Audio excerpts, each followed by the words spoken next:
Welcome to our channel. இன்றைக்கி நம்ம பார்க்க போகிற டாபிக் எதை பற்றினா இந்த மாதத்தோட ராசி பலன்கள்.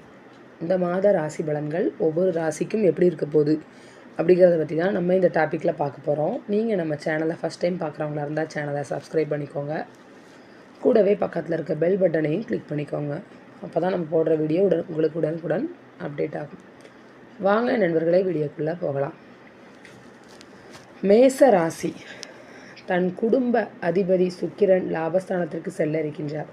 செவ்வாய் தொழில் ஸ்தானத்தில் இருக்கின்றார். 6இல் கேது. தொழிலில் நல்ல மாற்றங்கள் ஏற்படும். பல பாக்கியஸ்தர்கள் வந்து சேரலாம். எடுத்த காரியத்தில் வெற்றி கிடைக்கும். கடன் சுமை குறையும்.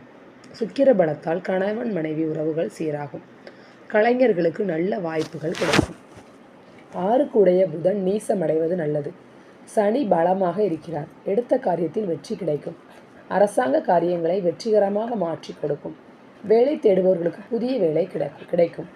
மனதில் உற்சாகம் பிறக்கும். செவ்வாய் மகரத்தில் உச்சம் பெற்றிருப்பது சிறப்பாகும். சுபகாரிய பேச்சுகள் முடிவாகும். கவனமாக இருக்க வேண்டியவை. குரு சாதகமாக இல்லை.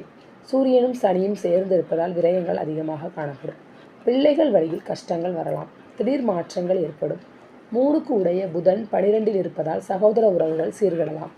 ராகு சில பிரச்சனைகளை கொடுக்க செய்யும். கவனமாக இருக்கவும். வேலை மாற்றம் ஏற்படலாம். பரிகாரம்: துர்க்கையை வழிபட தொல்லைகள் அகலும். முருக வழிபாடும் உங்கள் முன்னேற்றத்தை உறுதி செய்யும். கந்த சஷ்டி பாராயணம் செய்ய கவலைகள் பறக்கும். ரிஷப ராசி அன்பர்களே, ராசிநாதன் சுக்கிரன் 9ஆம் இடத்திலிருந்து 10ஆம் இடத்தில், அதாவது தொழில் ஸ்தானத்தில் அமர்ந்திருக்கிறார். கலைஞர்களுக்கு நல்ல வாய்ப்பு. கணவன் மனைவி உறவுகள் சீராகும். இல்லத்தில் சுப காரியங்கள் நடக்கும். தொழில் வளம் சிறப்பாக இருக்கும். பொது வாழ்வில் உள்ளவர்களுக்கு நல்ல அனுகூலம் கிடைக்கும். திறமைக்கு அங்கீகாரம் கிடைக்கும். உத்தியோகத்தில் புதிய வாய்ப்புகள் கிடைக்கும். கேது பல புண்ணிய தலங்களை தரிசிக்கும் வாய்ப்பினை உங்களுக்கு தருவார். உடன்பிறப்புகள் உதவுவார்கள். இடமாற்றங்களால் நன்மைகள் உண்டு. கவனமாக இருக்க வேண்டியவை. தொழில் ஸ்தானத்தில் சனியும் சூரியனும் இணைந்திருப்பது சுகமான பலன்களை தராது. ஆரோக்கிய குறைவும் மருத்துவ செலவுகளும் ஏற்படலாம். உத்தியோகத்தில் அதிக கவனம் செலுத்த வேண்டி இருக்கும். மன அமைதி குறைபடும். ஏற்கனவே குடும்பத்தில் இருந்த பிரச்சனை அதிகமாகவும் செய்யலாம். அதனால் மன நிம்மதி குறைவு ஏற்படும். ராசியில் புதன் பொருளாதார சிக்கல்களை அதிகரிக்கலாம். தயக்கமும் சோம்பலும் ஏற்படும். பரிகாரம்: முருகனை வழிபட நன்மைகள் விளையும். வெள்ளிக்கிழமை தவறாமல் மகாலட்சுமியை வழிபாடு செய்து வரவும். மிதுன ராசி அன்பர்களை, சுக்கிரன் 9ஆம் இடத்தில் சஞ்சரிக்க இருக்கின்றார். பணப்புழக்கங்கள் அதிகரிக்கும். கொடுக்கல் வாங்கல்கள் உங்களுக்கு சீராகும். எதிர்காலம் பற்றிய அச்சம் அகலும். நண்பர்கள் உதவுவார்கள். உத்தியோக தொழில் உயர்நிலை அடைகின்ற சந்தர்ப்பங்கள் கூடி வரும். பொது வாழ்வில் உள்ளவர்களுக்கு பாராட்டும் அங்கீகாரமும் கிடைக்கும். குரு பகவான் உங்களுடைய ராஜ்யஸ்தானத்தையும் பஞ்சமஸ்தானத்தையும் பார்ப்பதினாலும் எதிர்பாராத வெற்றிகள் கிடைக்கும். நினைத்ததெல்லாம் நிறைவேறும். சூரியனும் சனியும் பாக்கியஸ்தானத்தில் இருப்பதால் யோகம் உண்டு. அரசாங்க காரியங்கள் வெற்றிகரமாக நடைபெறும். கவனமாக இருக்க வேண்டியவை. சுபகாரிய தடை ஏற்படலாம். வரவு அதிகரித்தாலும் திடீர் செலவுகள் ஏற்படும். ராசிநாதன் நீச்சம் பெற்றிருப்பதால் ஆரோக்கியத்தில் கவனம் தேவை. வாகனங்களை ஓட்டும் பொழுது சிறிது எச்சரிக்கையோடு ஓட்ட வேண்டும். மருத்துவ செலவுகள் தவிர்க்க முடியாதபடி ஏற்படும். பரிகாரம்: திருமாலை வழிபட தீங்குகள் அகலும். லட்சுமி நரசிம்மரை தவறாமல் ஆராதித்து வருங்கள். உங்களுக்குரிய பிரச்சனைகள் படிப்படியாக அகலும். கடகராசி என்பவர்களை, ராசிநாதன் சந்திரனின் நிலையால் இவ்வாரம் உங்களுக்கு சில நல்ல திருப்பங்கள் ஏற்படும். சுக்கிரன் சூரியனோடு இணைந்து சஞ்சரிக்க இருப்பதால் வெளிநாட்டுக்கு செல்ல இருப்பவர்களுக்கு யோகம் உண்டு. ஆடை ஆபரண சேர்க்கை ஏற்படும். பொது வாழ்வில் உள்ளவர்களுக்கு சில நல்ல வாய்ப்புகள் ஏற்படும். கேது 3ஆம் இடத்தில் அமர்ந்து உங்கள் துன்பங்களை குறைக்கும் வண்ணம் இருக்கிறார். பண பற்றாக்குறை ஏற்பட்டாலும் கூட அதனை சமாளித்து விடுவீர்கள். இல்லத்தில் மகர ராசியிலிருந்து கடகத்தை பார்ப்பது முன்னேற்றத்தை அதிகரிக்கும். யோக காரனான செவ்வாய் உச்சம் பெற்று மகர ராசியிலிருந்து கடகத்தை பார்ப்பது முன்னேற்றத்தை அதிகரிக்கும். கவனமாக இருக்க வேண்டிய விஷயங்கள். முக்கியமான சுபகிரகமான குருவும் சரியில்லாத நிலையில் இருக்கிறார். சுக்கிரனும் சரியில்லாத நிலையில் இருக்கிறார். எனவே எதையும் மிகவும் கவனத்தோடு செய்ய வேண்டும். பண பற்றாக்குறை ஏற்படலாம். அஷ்டமத்தில் உள்ள சனி ஆரோக்கியத்தில் சில சங்கடங்களை தரலாம். கலஸ்திரஸ்தானத்தில் செவ்வாய் இருப்பதால் மனைவியின் அல்லது கணவனின் உடல்நிலையில் கவனம் தேவை. எதிர்பாராத இடமாற்றங்களும் நிகழலாம். பரிகாரம்: சிவனை வழிபட நினைத்தது நடக்கும். பசுக்களுக்கு உணவளியுங்கள். பாரம் குறையும். சிம்ம ராசி அன்பர்களே, சுக்கிரன் கும்பத்திற்கு செல்கிறார். கும்ப ராசியில் ஏற்கனவே உள்ள சனி சூரியனோடு இணைகின்றார். என்ன இருந்தாலும் ராசிநாதன் சூரியன் அல்லவா, அவரோடு இணைந்து 7ஆம் இடத்தில் இருப்பது நல்ல யோகமான அமைப்புதான். புதிய தொழில் தொடங்கும் திட்டங்கள் வெற்றி பெறும். வேலை தேடுபவர்களுக்கு வேலை கிடைக்கும். வருமானம் உயர்வும். பொது வாழ்வில் உள்ளவர்களுக்கு முயற்சிகளில் வெற்றி கிடைக்கும். கலைஞர்களுக்கு நல்ல வாய்ப்புகள் வரும். பூமி வாங்கும் யோகம் உண்டு. கவனமாக இருக்க வேண்டியவை களத்திரஸ்தானத்தில் சனியும் சூரியனும் இணைந்திருக்கிறதால் சிலருக்கு அவ்வளவு ரொம்ப நல்லா இருக்காது. 7ஆம் இடம் என்பது களத்திரத்தை குறிக்கும், நட்பு மற்றும் தொழிலையும் குறிக்கும் என்பதால் இவற்றில் கவனம் தேவை. வேலை பார்க்கும் இடத்தில் விட்டு கொடுத்து அனுசரித்து நடந்து கொள்ள வேண்டும். பரிகாரம்: சூரியனை வெளிவிட பிரகாசமான வாழ்க்கை கிடைக்கும். சனிக்கிழமை தோறும் அனுமனை வணங்குங்கள், நல்லதே நடக்கும். கன்னி ராசி அன்பர்களே, ராசிநாதன் புதன் சப்தமஸ்தானத்தில் இருக்க 2க்கு உரிய சுக்கிரன் 6ஆம் இடத்தில் சனியோடு இணைந்திருக்கிறார். கோச்சார ரீதியாக சூரியன் 6இல் சஞ்சரிக்கும் நேரம் நல்ல நேரம்தான். தொழில் உத்தியோகத்தில் மாற்றங்கள் நிகழும். நண்பர்கள் உதவுவார்கள். உத்தியோகத்தில் கூடுதல் அலைச்சல் இருந்தாலும் அதற்கேற்ற லாபம் கிடைக்கும். விரையாதிபதி சூரியன் 6ஆம் இடத்தில் மறைவதால் விபரீத ராஜயோகம் ஏற்பட்டு சில எதிர்பாராத காரியங்களும் நடக்கும் வாய்ப்புண்டு. கவனமாக இருக்க வேண்டிய ராசியில் கேதுவும் 7ஆம் இடத்தில் ராகுவும் இருப்பதால் குடும்ப உறவுகளை கவனமாக கையாள வேண்டும்.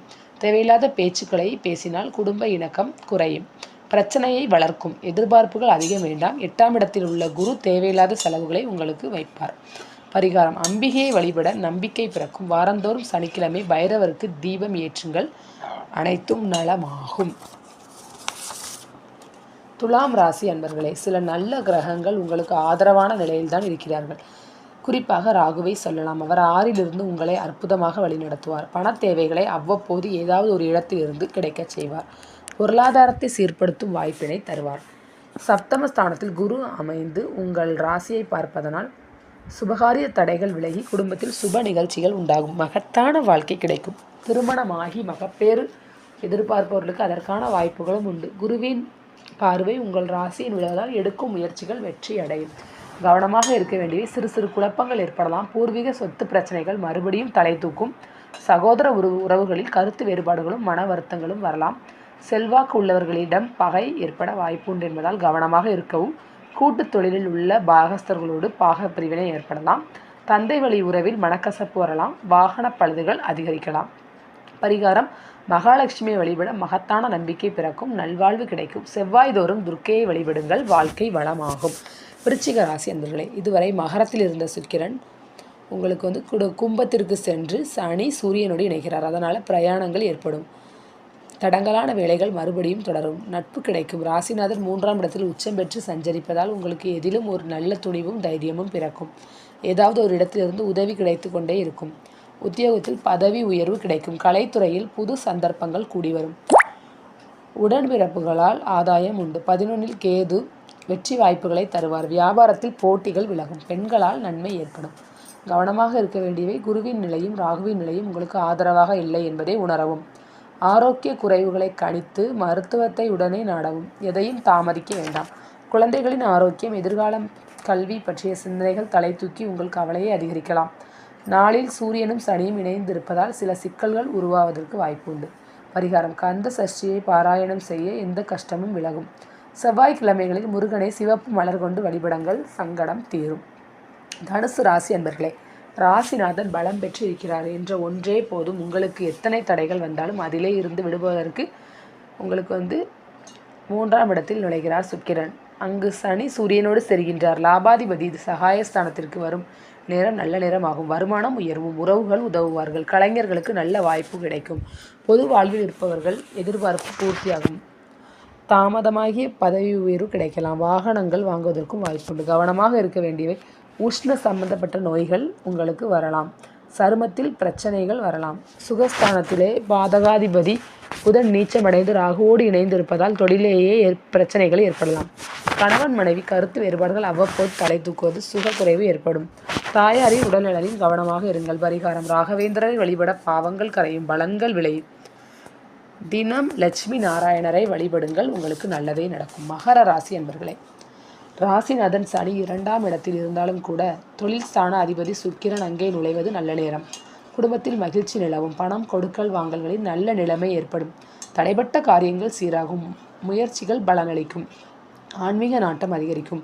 வேலை செய்பவர்களுக்கு எதிர்பார்த்த பதவி உயர்வும் பண பயனும் கிடைக்கும். பொது வாழ்வில் உள்ளவர்களுக்கு நல்ல பதவி கிடைக்கும் வாய்ப்பு உண்டு. கவனமாக இருக்க வேண்டியது தன் குடும்பஸ்தானத்தில் சனி அஷ்டமாதிபதி சூரியன் இருப்பதால் உத்தியோகத்தில் கவனமாக இருக்கவும். புதியவர்களை நம்பி எதிலும் ஈடுபட வேண்டாம். பெற்றோரிடம் பிரச்சனைகளும் மனவருத்தமும் ஏற்படலாம். கொடுத்த வாக்கை காப்பாற்ற முடியாமல் போகலாம். அலைச்சல் அதிகமாக இருக்கும். சோம்பல் அதிகரிக்கும். வாக்குவாதங்களை தவிர்த்து விடுங்கள், உங்களுக்கு அது நல்லது. பரிகாரம்: கணபதியை வணங்க கவலைகள் அகலும். சனிக்கிழமை அருகில் உள்ள ஆஞ்சநேயர் கோயிலுக்கு சென்று அர்ச்சனை செய்து வாருங்கள், நல்லதே நடக்கும். கும்பராசி அன்பர்களே, சுகாதிபதி சுக்கிரன் உங்கள் ராசியில் தொடக்கத்தில் சஞ்சரிக்க இருக்கிறார். ராசிநாதனோடு அவர் சேர்ந்து 7ஆம் இடத்தை பார்ப்பதால் கணவன் மனைவி கருத்து வேறுபாடுகள் சற்று மறைந்து குடும்பத்தில் நிம்மதி தலை தூக்கும். உறவினர்களிடம் இருந்த கருத்து வேறுபாடுகள் மறையும். பொது வாழ்வில் இருப்பவர்களுக்கு புதிய பதவிகள் கிடைக்கும். சில புதிய வாகனங்கள் வாங்கக்கூடிய வாய்ப்பும் உண்டு. வியாபாரம் தொழிலில் வருமானம் ஓரளவு திருப்தியாக இருக்கும். மேலதிகாரிகளின் ஆதரவு சற்று தடைபட்டாலும் கூட எந்த பிரச்சனையும் வராது. கவனமாக இருக்க வேண்டியவை: ராசியில் சனி சூரியன் இருப்பதால் எதிர்மறை சிந்தனைகளும் தொழில் குறுக்கீடுகளும் வந்து கொண்டே இருக்கும். உடல்நிலை ஒரு நேரம் போல் மற்ற நேரம் இருக்காது. அலைச்சல் அதிகரிக்கும். குழந்தைகளால் மன வருத்தங்கள் ஏற்படலாம். காரணம் 5க்குரிய புதன் குடும்பஸ்தானத்தில் நீசம் அடைந்திருக்கிறார் அல்லவா. அலுவலகத்தில் சில தடங்கல்களும் ஏற்படும். அசதியும் சோம்பலும் தலை தூக்கும். பரிகாரம்: அனுமனை வணங்க அனைத்தும் நன்மையாக விளையும். அருகே உள்ள நவக்கிரக சன்னதிக்கு சென்று தீபத்தில் சிறிது நல்லெண்ணெய் சேர்த்து 9 முறை வலம் வாருங்கள், நன்மை நடக்கும். மீனராசி அன்பர்களே, தனாதிபதி சுக்கிரன் 12இல் வருவது ஒரு வகையான யோகம்தான். காரணம், அவர் அஷ்டாமதிபதியும் கூட. இன்னொரு வகையில் 12ஆம் இட கோச்சார ரீதியாக சுக்கிரனுக்கு நல்ல இடம்தான் என்றாலும் ஓரளவு சிரமங்கள் குறையும். வருமான உயர்வுகள் கிடைக்கும். ஆரோக்கியம் சற்று சீராகும். புதிய பயணங்கள் செல்லும் வாய்ப்புகள் உண்டு. வெளிநாட்டில் இருப்பவர்களுக்கு கூட நல்ல யோகம் உண்டு. பொது வாழ்வில் உள்ளவர்களுக்கு புதிய பதவிகளும் பாராட்டுகளும் கிடைக்கும். வாடிக்கையாளர்கள் உயர்வார்கள். உத்தியோகத்தில் உள்ளவர்களுக்கு திருப்தியான நிலை நிலவும். கலைஞர்களுக்கு நல்ல சந்தர்ப்பம் கிடைக்கும். 2ஆம் இடம் பலம் பெற்றிருப்பதால் குடும்ப வாக்கு பொருளாதாரம் நன்றாகவே இருக்கும். கவனமாக இருக்க வேண்டியவை: 7 சனி நடந்து கொண்டிருப்பதால் எதையும் நீங்கள் நினைத்தபடி நடத்த முடியாது. எதிலும் சின்ன சின்ன தடைகள் இருந்து கொண்டே தான் இருக்கும். ஏமாற்றங்கள் அதிகரிக்கும். நீங்கள் ஒன்று நினைக்க அது ஒன்று நடக்கும். சிலர் வீண் பழிக்கு ஆளாக நேரிடும். பரிகாரம்: குலதெய்வத்தை வணங்க குடும்பம் செழிக்கும். ஞாயிற்றுக்கிழமை நாக பிரதிஷ்டை செய்யப்பட்டு இருக்கும் இடத்தில் விளக்கேற்றி வாருங்கள், நல்லதே நினையுங்கள், நல்லதே நடக்கும். ஓகே ஃப்ரெண்ட்ஸ், உங்களுக்கு இந்த டாபிக் பிடிச்சிருச்சுன்னா கண்டிப்பாக ஒரு லைக் பண்ணுங்கள், ஷேர் பண்ணுங்கள், கமெண்ட் பண்ணுங்கள். Thank you friends.